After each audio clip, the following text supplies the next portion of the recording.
Hey guys, welcome back to my channel. It is your girl Abby, and in today's video I just wanted to sit down and just talk to you guys about what's been going on in the world. We are living in a very crazy time. 2020 has been a very interesting year, to say the least. I just really felt just moved and compelled to say something about what's going on, and just kind of like speaking up. We all have to use our voices and use our platforms to speak up for what's right, stand up for what's right, and just kind of like be a great example for what we would like to see our world become. To be honest, this isn't something that just started happening. It's been happening for years, and the difference from then to now is just that it's being televised, and it's just being plastered all over social media, so you have more access to see exactly what's going on. And I'm just very disgusted, and it's just sickening, honestly, to see this type of treatment, just to see other Black people being treated this way. It is just, I'm literally just like at a loss for words, honestly. And I was just like a little nervous about making this video because I didn't really know what to say and how to say things, and I don't want to be judged on what I did say or what I didn't say. You know how certain people just kind of like nitpick at everything. Like, I didn't want that fear to not allow me to use my platform, stand up, speak up for what's right, and be the change that I want to see. So if I don't say anything the right way, or if it doesn't really come off the right way, like, just please forgive me and just understand that it's just, oh man, I don't know, like, we just can't be too hard on each other. So where do we start? Do we start at the hands of the police officers who are killing us? Do we start with the Black people and say, oh, well, you guys provoked it? Do we hold the law accountable for these police officers because they're protecting them? Like, where do we start? With ourselves. Start at the root. Start at the beginning, when you're born, okay? You didn't just wake up one day and said, I'm gonna hate this person. I'm gonna kill people who look like this. We're going to treat all these people a specific way. You didn't just wake up thinking that, okay? That's not how the brain works, all right? So the brain processes information using nerves, and the nerves communicate with each other using electrical or chemical signals. Synapses is the site where all of this activity takes place. At the age of 3, that is when you have the most or the highest synaptic activity. We've all heard the saying that children are like sponges. They're just waiting to soak in so much information. That is basically what's happening here on a biological standpoint. When you are a child, your brain has so much space to take in so much information. So whatever you are exposed to, whatever you are being taught, your brain is just soaking all of that information in. Now, granted, when we are getting older and we are an adult, we do tend to forget what happened, in our early childhood years. And that is simply due to synaptic pruning, which basically means that the brain will do away with information that it is not utilizing. So, for instance, when you're a child, let's just say you used to ride bikes every single day. You knew how to ride a bike very well. And let's just say that you stopped riding a bike for like 30 plus years. And here you are, 30, 40 years old, and you want to ride a bike again to exercise or whatever. And you find that it is very difficult to ride a bike. And you're trying to figure out, well, why, when I used to ride bikes all the time as a child? Well, over the 30 years that you have not utilized riding a bike, your brain thinks like, oh, okay, this information is not important anymore, so let's do away with this information to make room for more new information to be stored into the brain. That is basically what is happening, like a general idea of how the brain works. Racism and hatred is something that is practiced. It is something that you have to, it's like a lifestyle. You understand what I'm saying? And I'm pretty sure these people that we see now are in a generation and generation and generation of racism and hatred that has been taught from their grandparents and their parents, and you know what I'm saying? It is a generational lifestyle. So as a child, this is all you know, okay? And what happens? You're gonna grow up your whole life thinking that specific way, acting that specific way, and treating people that specific way. And then you're gonna teach your kids the exact same thing that you have been taught your whole life, okay? You're gonna drill that racism and hatred into their brains, into their minds. And then what are they gonna do? They're gonna grow up that way, and they're gonna have kids, and then they're gonna teach their kids the exact same thing. So that is why I do believe that in order to reverse what has happened, you have to retrain the brain, retrain the mind. You have to now take this person and sit them down and help them understand that, hey, listen, the way you're thinking, the way you're living your life is wrong. It's not right. It's unjust. And train them and teach them new ways of how to treat people, of how to handle certain situations, of how to communicate with people and interact with people who don't look like them, who come from completely different, states and countries. You understand what I'm saying? Those are the tools and the factors that are that need to be implemented to help people, to help this world end racism and hatred. That's what I believe. Hopefully y'all understand that. It's a lot. Not every police officer is racist. I understand that, and that's not what I'm saying at all. What I'm saying is, if you're gonna be someone who is of authority or in charge, you need to make sure that you are the best that you can be to give authority to other people. Okay, I have dealt with racism myself personally at a young age. Oh my gosh, my situation with racism, it was this boy. I think this was like my very first time experiencing, a form of racism. I didn't really look at it as being racism back then because I didn't really, I'm a kid. I didn't really, we wasn't thinking like that. But this kid in the neighborhood, he was just, one of those trouble kids that always kind of like wanted to hang around people, but, trouble always found him, in a sense.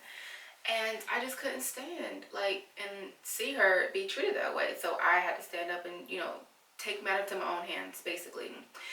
So to make a long story short, the boy didn't like what I said. I was basically kind of like kicking him out. I was like, go back home, leave us alone, whatever. So he leaves. I'm thinking, I kind of like giving myself a pound of back. Like, I stood up for myself and, for my cousin. This boy comes back and he gets, like the metal stand that holds the bike up. He takes that as a weapon.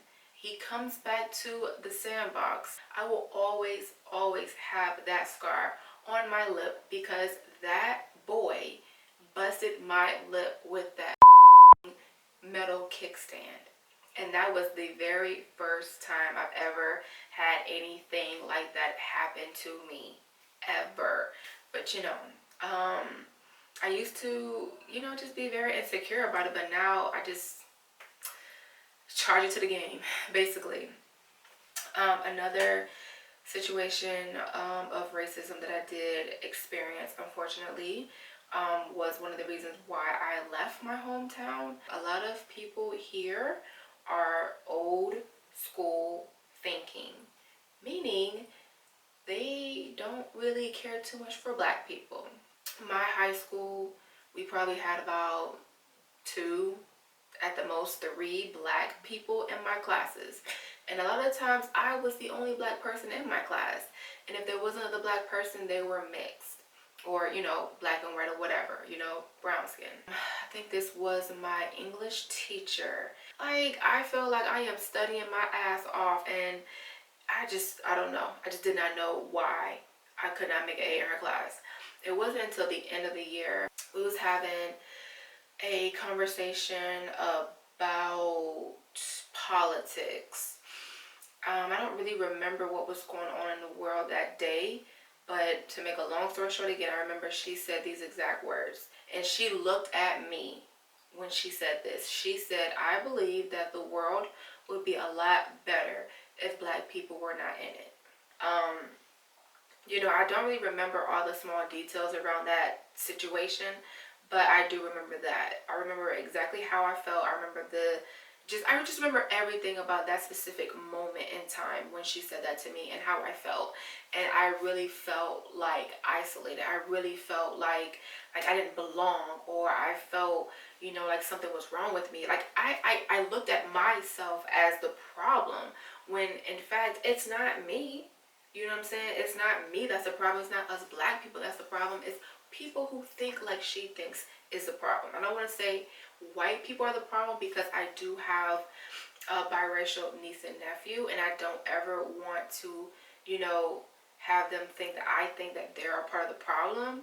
And not even just that. It's just in general. Like, it's not a specific race that's the problem. It's the way you think is the problem. And it just so happened that a specific race thinks this way for generations on generations.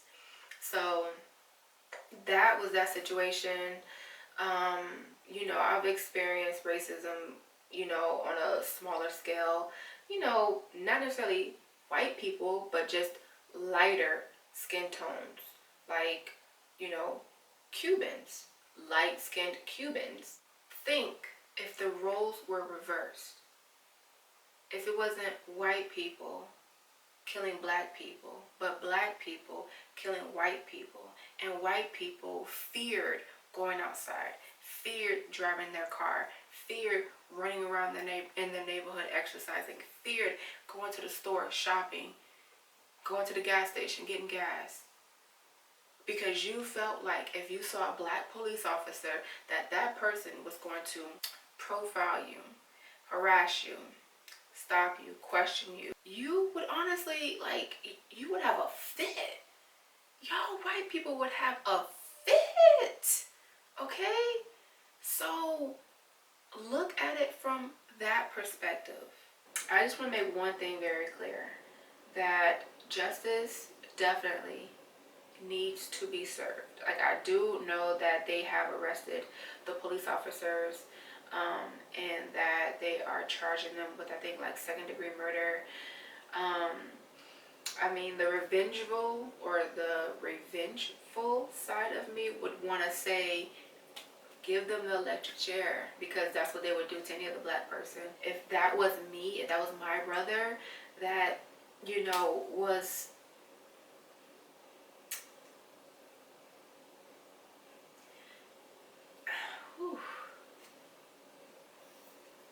If that was my brother,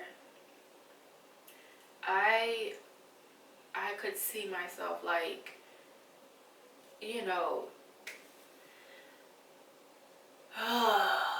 this is above me. This is above all of us. We, as a community, we need to give all this stuff to God. Like, honestly, I can't stress that anymore. Like, literally, like, I can't. You know what I'm saying? And he wants us to give this problem to him, because he is going to handle it. He is going to take care of it. Trust me. Like, I have been in so many situations to where I was just like, oh no, this person did this person did that. Wait, what? I'm finna get back at them. I'm finna do this, I'm finna do that. And then, like, my spirit was just like, no, Abby, pray on it, pray on it, pray on it. And I prayed on it, and I said, you know what, God, I wanna, you know how I feel. You know I wanna get revenge. You know I'm so angry. You know I'm so hurt. But I'm gonna give this to you because I trust in you that you are going to look out for my best interest. You have my best interest at heart, and you know what's best for me, and you are going to do what's best for me. And I guarantee you guys, like, the things that has happened, the things that I've seen with my own eyes that has happened to people who have done me wrong, people who have hurt me to my core, people who have plotted against me, people who have spoken down on me.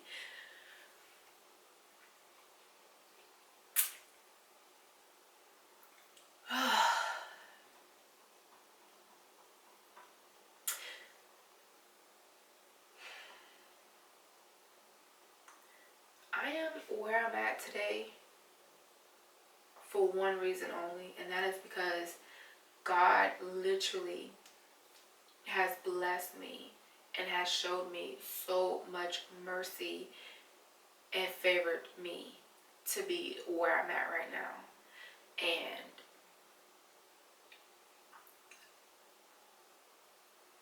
there's literally nothing else to say. Literally, there is nothing else to say because that's it. Like, in a nutshell, everything that has happened, we need to give it to God. God will take care of his people. Straight up. Ain't no...